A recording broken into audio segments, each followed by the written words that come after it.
Welcome everyone to a new lovely day in Mad City. So today in this video we actually go over the Cyber Quad in Mad City, which if you didn't know is a $1 million vehicle and it's based on the Tesla Cyber Quad.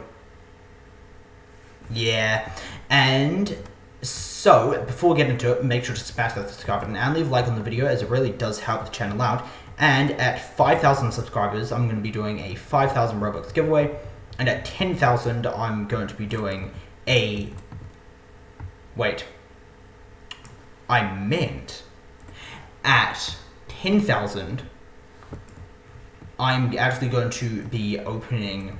Well, I'm going to be arranging my content to new things, which is actually really quite exciting, so I'm very excited for that.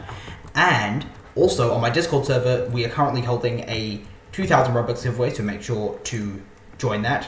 Link is in the description. You do have to be level 5 to enter the giveaways, by the way. But anyway, without further ado, let's jump right into it.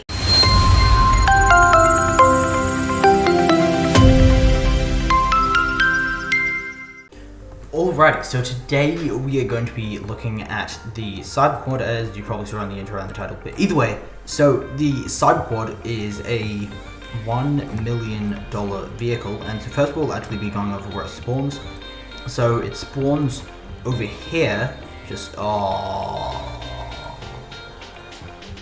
so it spawns over this way, and just... hold on, wait, give me a sec. It's over here. Yes. 1 million cash, and this is it right here. So, yeah. And then the next thing we're going to be going over is speed. So, the speed of the Cyber Quad actually got insanely buffed. I mean, what am I saying? It got insanely nerfed. So it used to be extraordinarily fast, but now it just isn't. So during this video, we were actually going to be comparing it to one of its competitors, which is the Roadster. So the Roadster is also $1 million and it spawns by the club. So that is $1 million, and we will be comparing it to the Roadster this whole video, as it would be another vehicle that you would consider purchasing for the same price. So let's start in 3, 2, 1, go. Alrighty, so we're gonna stop as soon as it goes over the line roughly there. Just at the end of this. And stop. 11.61 seconds. So now we're going to do a with nitro speed test. Okay, and 3, 2, 1, start.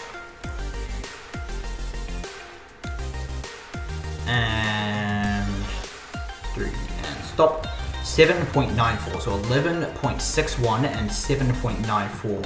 So now we are going to be doing the Roadster. So if you didn't know, the Roadster is based on a Tesla Roadster, hence the name, and it is the best, in my opinion, $1 million vehicle. So it's right here.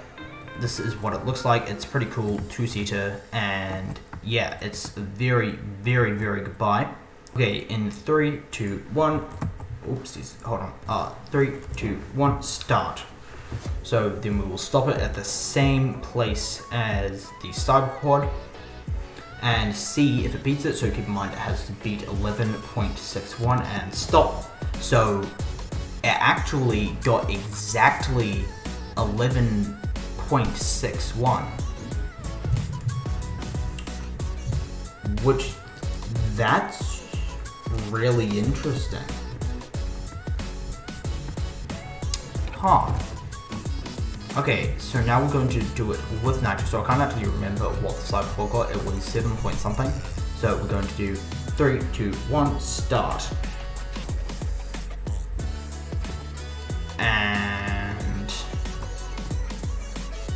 stop. So that got 8.18. So it appears that the Cyber Quad is faster than the Roadster with Nitro. So keep in mind these tests might not be 100% accurate. They seem to, however, be basically the exact same speed. At least it appears to me, and I probably just did the Nitro one a bit mucked up, as instead of pressing 2 buttons, I had to press 3 buttons. So I don't know if that would have mucked it up, but yeah, so now we will continue looking at the subquad again, and now we're going to be looking at the handling. So the handling on the subquad is actually quite difficult to control. It's all very sudden, and it makes it so like small, open. So around the city, the subquad is extraordinarily good. However, when you're just trying to go on a straight road and do something like straighten up or something like that, as you could have probably seen when I was doing the trying to go up the bridge, or for instance just there, I'm finding it quite hard to actually be able to control it around smaller turns. There's also actually a hole there, I don't know why that's there, but it is. So yeah, so controlling around smaller turns is actually really quite difficult, as it's extraordinarily easy to overturn. In fact, it's just like it turns way too easily, which makes it extraordinarily good for just driving around the city, but absolutely terrible for driving places across the open road, as it's just really difficult.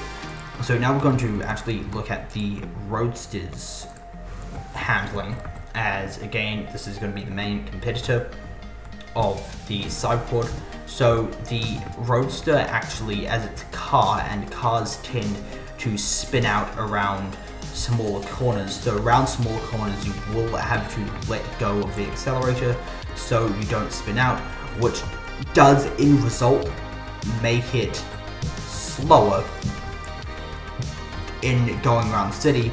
However, it's miles easier to control. So the difference between controlling these is just night and day, and it's just so much easier to control this. I do believe that you could probably get to be very, very good at controlling the subquad. That definitely sounds like something that's possible. However, it will take a lot of practice, and from the get-go, you probably would be very good at it. So yeah, this is driving the Roadster around the city. So as you can see, I've got used to going back to a car now, and I am making not a lot of crashes. So yeah, and it still drives around the city very, very fast, and it's much easier to control and straighten up. So that is the difference between them. So now we're going to be talking about if the subquad is actually worth the 1 million cash. So in my opinion, I think that it isn't anymore. So previously, the subquad was absolutely insane. It was a really, really good vehicle, and it was just absolutely ridiculously overpowered. So yeah, unfortunately it isn't as much anymore, which is obviously extraordinarily unfortunate, as it's significantly harder to control, and it's not actually as fast and doesn't feel as fast as it did before either.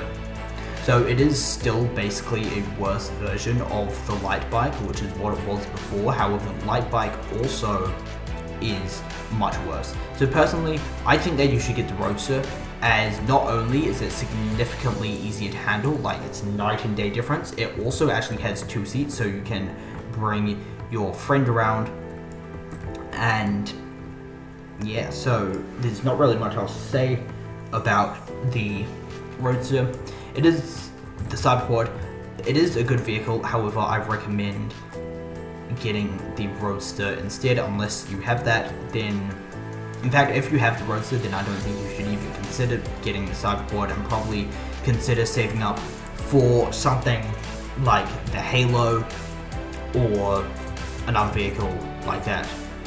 So yeah, that is the side quad. Really hope that you enjoyed, and I will see you all in the next one. Bye!